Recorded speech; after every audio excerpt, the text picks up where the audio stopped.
Mike Russo. You should probably introduce yourselves. I'm Flynn. I'm Murphy Zwalen. I'm Lashar.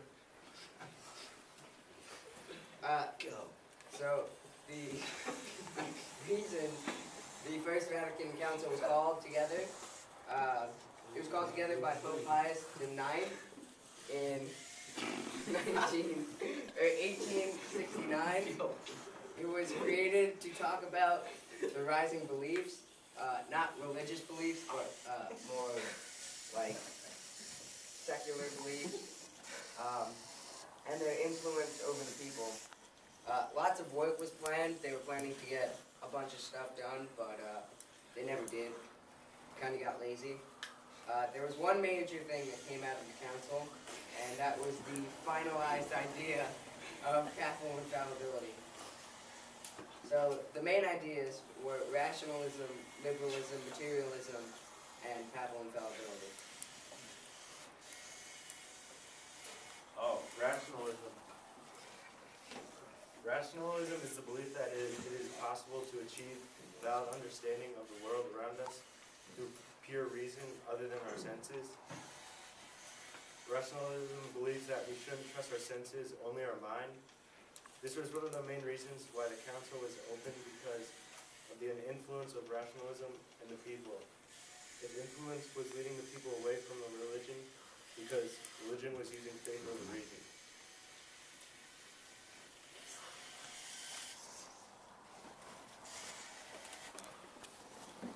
So, liberalism, it's the belief in liberty and equality for everyone.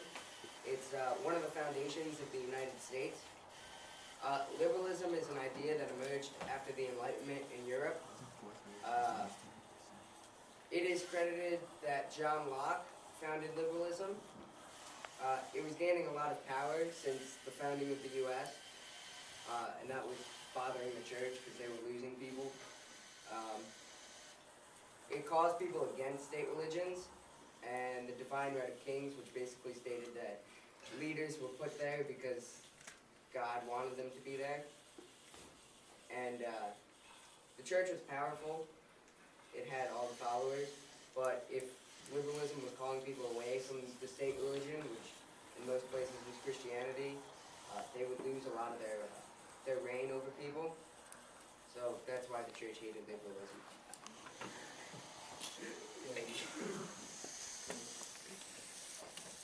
This is materialism in the First Vatican Council. Materialism was the concern with the different matters or objects of matter, such as comforts or thoughts, with rejection to religious or logical and cultural values. Materialism says that matter is the only thing that exists, and the council defended it by saying that God is not matter. He's both matter and spiritual, so you have to be faithful. And materialism expressed that matter exists by necessity, but the council was defending that by saying that God chose to create the world by his own will, not because of necessity. And materialism states that all things are a result of material interaction, and it's only a substance. And the church announced that things in the world should be looked at as both material and spiritual, not just material, like materialism states.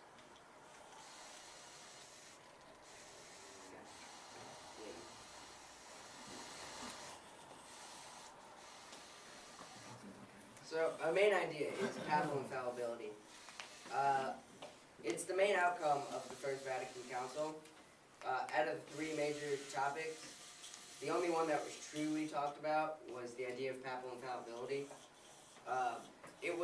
Papal infallibility was there for a long time, even before the council, but it never really had any rules, like the Pope could just never sin. But after the First Vatican Council, there were rules that, like, structure that had to be followed in order for it to be considered papal infallibility. The Pope could now only not sin if he was teaching the faith by the exact church teaching and no other way. So, Basically, our main idea is the giant hovercraft thing. Supposed to represent like the No.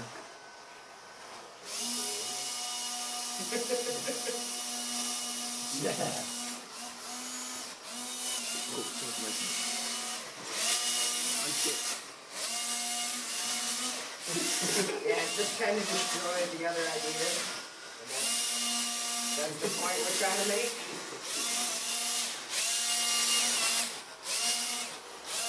Almost around.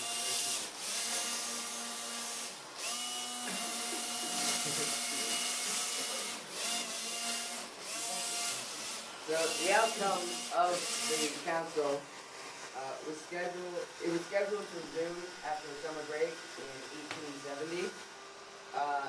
However, that summer the Franco-Prussian War broke out between France and Germany, and Germany beat France, and so France was no longer deemed worthy to protect the Pope rule Rome.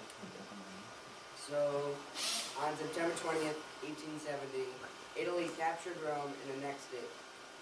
1 month later, October 20th, Pope Pius IX suspended the council indefinitely, but it was never formally closed until 1960, which was just before the final Vatican Council.